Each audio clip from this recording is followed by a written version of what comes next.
रामचरित्र मानस के अंतर्गत होने जा रही है। चार घाट में चार वक्ता बैठे हैं, चार श्रोता बैठे हैं और आज चारों श्रोता और चारों वक्ता सावधान होकर के इस चर्चा को सुनने जा रहे हैं। भगवान शंकर कहते हैं कि देवी सावधान हो जाओ, परमात्मा की अवतार की चर्चा कोई साधारण चर्चा नहीं है, सावधान होकर के सुनना।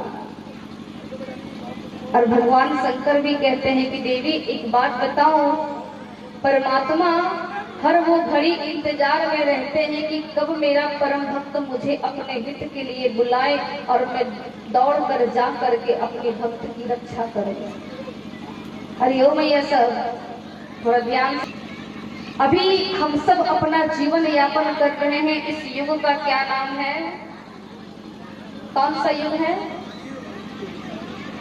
कौन सा? कलयुग में जी रहे हैं।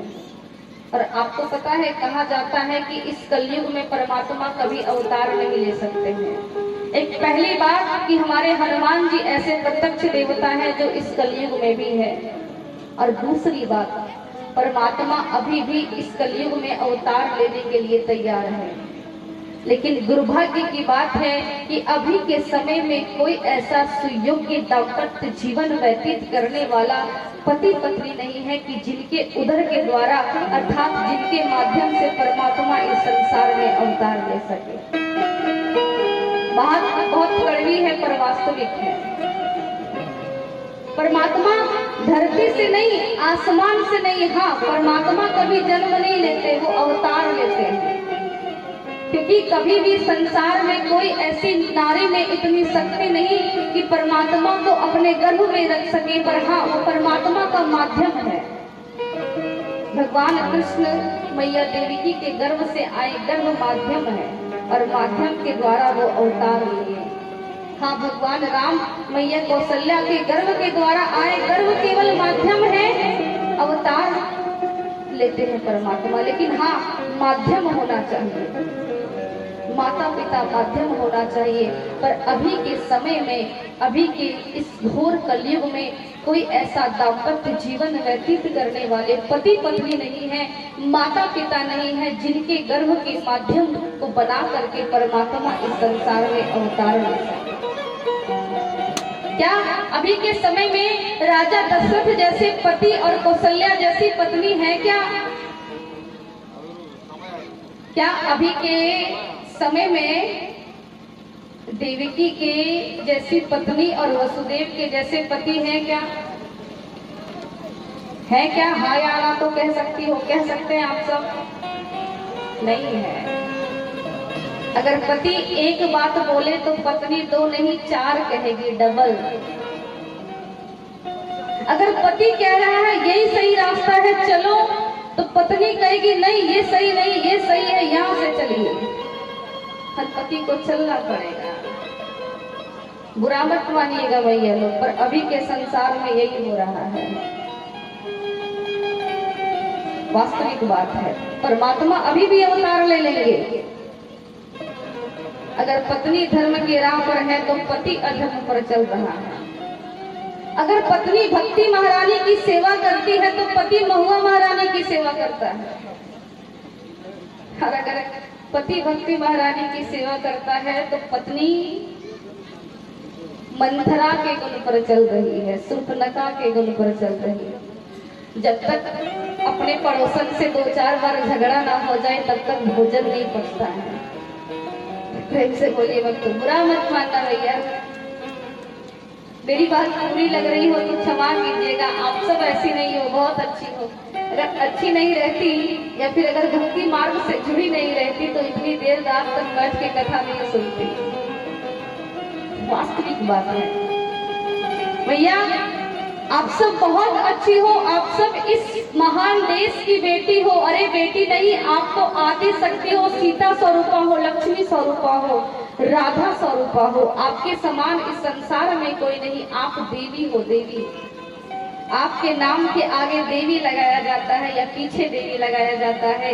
कोई पुरुष भाई साहब के नाम के आगे या पीछे देवता लगाया जाता है क्या? क्षमा करेंगे पर वास्तविक बात है। क्योंकि आपके समान इस संसार में कोई नहीं, क्योंकि आप आदि शक्ति के स्वरूप हो। लेकिन आज आपको कहा जाता है करुणामयी, ममतामयी, वात्सल्यमयी, लेकिन कहीं ना कहीं आपकी करुणा में, आपकी ममता में, आपकी वात्सल्य में कहीं ना कहीं कुछ कमी रह जा रही है, जिसकी वजह से आप अपने पद से नीचे उतरते जा रहे हैं। थोड़ा ध्यान देंगे, आपको इस राम कथा में सब विषय की शिक्षा मिलेगी। सबसे पहली बात, एक पति पत्नी कैसे होना चाहिए। परमात्मा भी अवतार ले सकते हैं, लेकिन मेरा कहना है कि वैसा सुयोग्य पति पत्नी नहीं, क्योंकि अगर पति धर्म पर है तो पत्नी अधर्म पर है, अगर पत्नी अधर्म पर है तो पति धर्म पर है। दोनों में से कोई धर्म पर नहीं चल पा रहे। जिस दिन दोनों धर्म पर चलने लगेंगे उस दिन परमात्मा को इस संसार में आने के लिए सोचना नहीं पड़ेगा। अब आपका प्रश्न होगा कि हम कैसे धर्म के राह पर चले। तो एक बात मैं बताऊं, हमारे यहाँ मानस में स्पष्ट शब्दों में लिखा हुआ है, हम स्त्रियों के लिए, मैं भी एक स्त्री हूँ, आप भी एक स्त्री हो, कि एक ही धर्म एक व्रत नेमा, काया वचन मन पति पद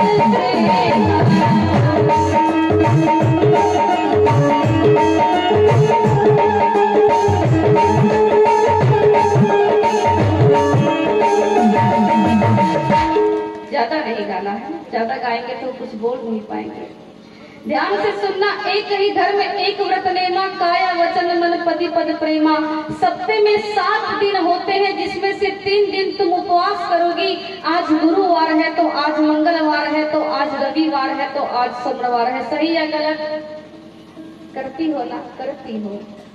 अगर सोमवार के दिन भोलेनाथ को जल चढ़ाना है, पति को लिस्ट मिला कि इलायची दाना लाना है, धतूरे का फूल लाना है, भांग लाना है, बेलपत्र लाना है, जल लाना है। यदि उस लिस्ट में कहीं अगर धतूरे का फूल छूट गया ना, तो पूजा करने से पहले पति को 4 नहीं 8 सुना दोगी, तब पूजा करने जाओगी।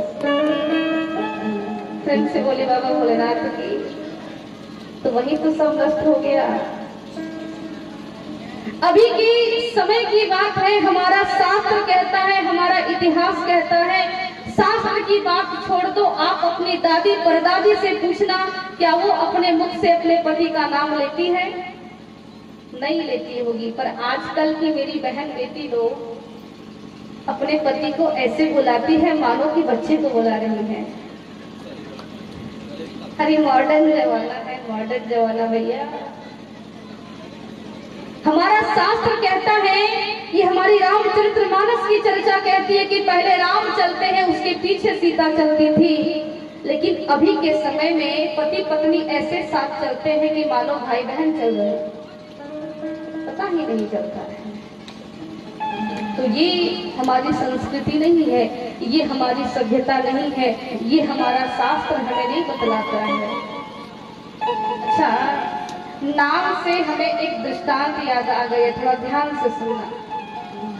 कि एक नई नवेली बहू ब्याह करके ससुराल गई। बहू पढ़ी लिखी थी और बेचारी का ससुराल भाग्य के हमारे गांव में हो गया। क्योंकि जो बहन लोग पढ़ी लिखी रहती है वो शहर में जाना चाहती है, भैया गांव में कौन ब्याह करे, है ना।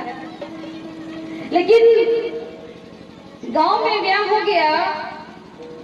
और वैसे एक साधारण सी बात है, जब एक माँ अपने बेटे का ब्याह करती है, जब वो सास बनती है ना, तो अपने आप को प्रधानमंत्री से कम थोड़ी ना समझती है। आदेश पर आदेश नहीं, सब सासें ऐसी नहीं होती है, बुरा मत मानिएगा, पर कोई कोई होती है। वो बहू ब्याह करके ससुराल गई, सासू माँ ने आदेश दिया कि बहू मैं बाजार का घी यूज नहीं करती हूँ, घर का शुद्ध देसी घी खाती हूँ। फ्रिज में छाली रखा हुआ है, उसे लाओ और उसको मथनी में मथो और उससे माखन निकालो। उसके पश्चात उससे गैस जलाकर धीमी आंच में छोड़ दो, उससे खुद घी निकल आएगा। अब नई नई बहू बात तो काट नहीं सकती, फ्रिज गई, कटोरे में छाली रखा था, छाली को लाई, बोले जाओ बगल वाले कमरे में मटका रखा हुआ है, मिट्टी का घड़ा, उसे ले आओ और उसमें मथना, ज्यादा स्वादिष्ट लगेगा। बहू बेचारी मटकी लाई, उसमें छाली डाली और मथने से मथना प्रारंभ कर दिया। जब मथनी से मथने लगी और जब माखन पूरा घुल गया, जब छाली पूरा घुल गया तो माखन बाहर आया उससे। अब बहू बेचारी निकाल नहीं पाने लगी, इधर निकालती तो इधर से पिघल जाता, इधर निकालती तो इधर से पिघल जाता। दौड़ करके अपनी सासू माँ के पास गई, मम्मी जी सुनिए ना। अरे माँ आजकल कौन बोले, सब तो मम्मी बोलती है।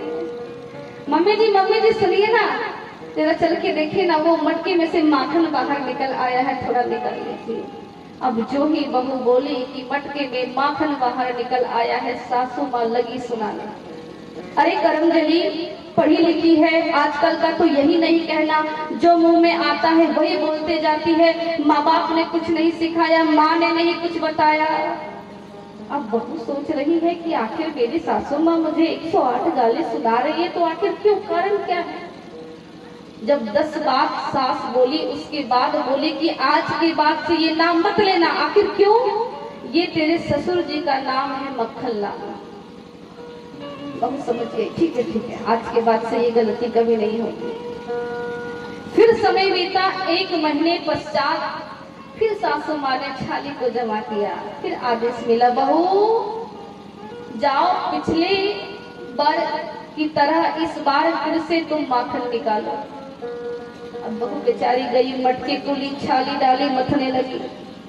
और जब छाली को मथने लगी, मथने के पश्चात जब फिर से माखन बाहर आया और जब उस बेचारी से फिर से नहीं निकला, फिर दौड़ करके सासू माँ के पास गई। माँ जी सुनिए ना, देखिए ना जरा, वो आ गए हैं, चल करके देख लीजिए ना। अब सासू माँ बोले कि वो आ गए, कौन आ गए। वो माँ जी वहाँ वो जो 1 महीना पहले आए थे। हरे करमजली, दिन भर चपड़ चपड़ करते रहती हो, बोलने का जब समय आता है तो कहती वो आ गए, ये आ गए। अरे माँ जी आप नहीं समझ रहे हैं, जो पिछले महीने गोरे गोरे से आए थे, चिकने चिकने से आए थे, वो आ गए। अब सासू फिर लगे सुनाने, बेचारी को हार के बोलना पड़ा, माँ जी जरा चल करके देखिए ना, मटके में से ससुर जी आ गए हैं, उसे थोड़ा चल करके निकाल लीजिए। प्रेम से बोली, वक्त वत्सल भगवान की।